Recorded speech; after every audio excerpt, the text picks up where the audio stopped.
Now we're going to have a very interesting situation. Ahmed Refaie, the CEO of G.P.I. and actually the founder and producer of this 3-day event, is going to have a fireside chat with Patrick Tsang, chairman of the Tsang Group. Ahmed and Patrick, are you here? All right. Thank you, Gustavo, for this kind words and stuff. Just like trying to call the guys now to put the chairs here, please.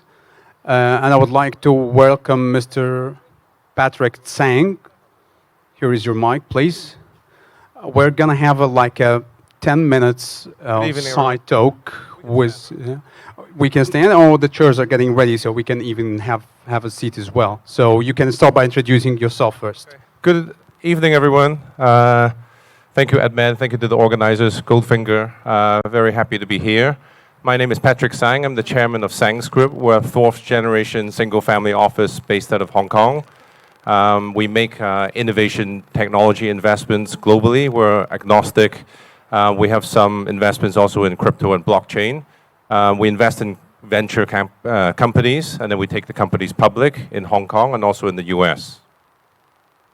Great. So let's have a seat.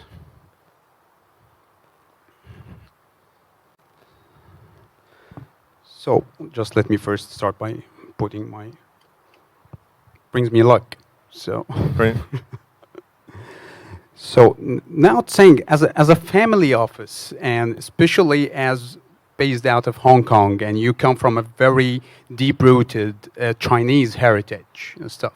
Yet you were born and raised in UK, so you have the best of both worlds. You're blended with China and the East, and yet Europe and the global capital market center, which is London. So how do you look at the global overview when it comes into the political economic balance between the East and the West? Thank you, Ahmed. I think the first question that I'd like to say is the family office, our mission is to invest into technology projects which have a positive impact and influence. So we don't touch things like defense, arms, tobacco, which don't have any social benefit for humanity. Exactly. But we're very forward-looking, investing into frontier projects, including space, blockchain, AI, robotics. We're very lucky that we started off in Hong Kong in the East. I was, like you say, I was educated in the West. So we have the advantage of being very global, whereby we have Western management and strategy, but we have our core Asian values, which keeps us grounded of what things we want to do. In general, family offices in Asia predominantly were very conservative, and it's more about wealth preservation rather than investing in more frontier projects. So I'm very proud to say that we're one of the few family offices in Asia, and maybe even globally, that take things a bit more adventurous than the typical family office.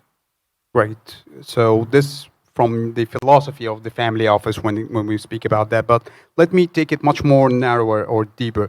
Can you give us pull one of the best performing early stage investments that Tsang's family office group has invested and went with a lot of success and stuff? Sure. I'd like to share with everyone, we had an investment into a digital human company called Pulse Evolution Group. And it was listed on the OTC market. And we went in about 2018. It produced a lot of movies such as Pirates of the Caribbean, Avengers, Transformers. And it produced 2 hologram shows, including Michael Jackson and Tupac in Coachella. We went in at a very low valuation at $30 million at the time. In 2019, we merged it with a German-listed company called Nextway. The combined merger then became a $300 million company. So we were duly listed in OTC and also in Frankfurt. And then 1 year later, in March 2020, we managed to merge it with a live streaming company in the US called Fubo, which essentially is the Netflix for live sports. And we managed to list the company on the New York Stock Exchange on October 8th last year during the pandemic. And we listed at a $10 per share, and the valuation was $2.5 billion. Luckily for us, it was part of the top 10 list of Wall Street Bets and Reddit.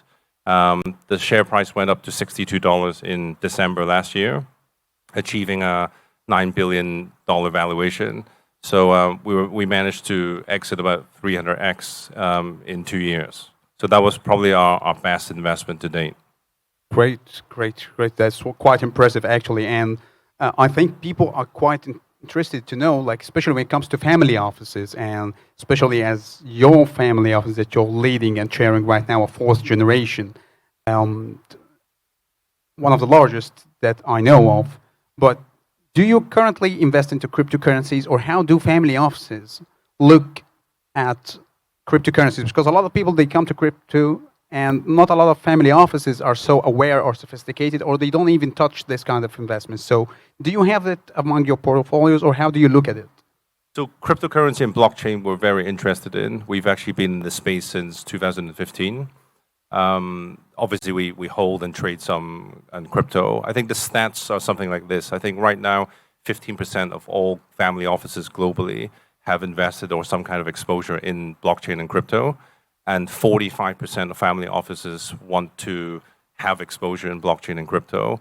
Not only do we trade and buy the coins, we also invest in a lot of blockchain and crypto related companies. One of them is called Defiance Media, which is a media platform, which is like a Bloomberg TV for fintech and crypto. And that's something that we want to use to help establish more of a narrative in the space, and quite forward-thinking kind of investments that we make. Great to know this kind of narrative or analogy of looking into the cryptocurrencies, but let's take it to another side of the game, which is the NFTs. A lot of hype right now around NFTs. And there will be some kind of a debate tomorrow on stage live with 3 key speakers about whether NFTs are intellectual property or not. But with all this hype, are you looking at NFTs as a hype or a fade, something that's going to fade away, so as a family office you stay away from it? Or are you considering it as a valuable or a worthy digital asset that you can invest in? I think regarding NFTs, it's quite interesting. I was actually recently in a small conference in Texas where the top NFT artists gathered together from art blocks and different places. And I have a lot of friends who invested maybe like $100,000 earlier this year, and now their portfolios are worth more than $100-200 million.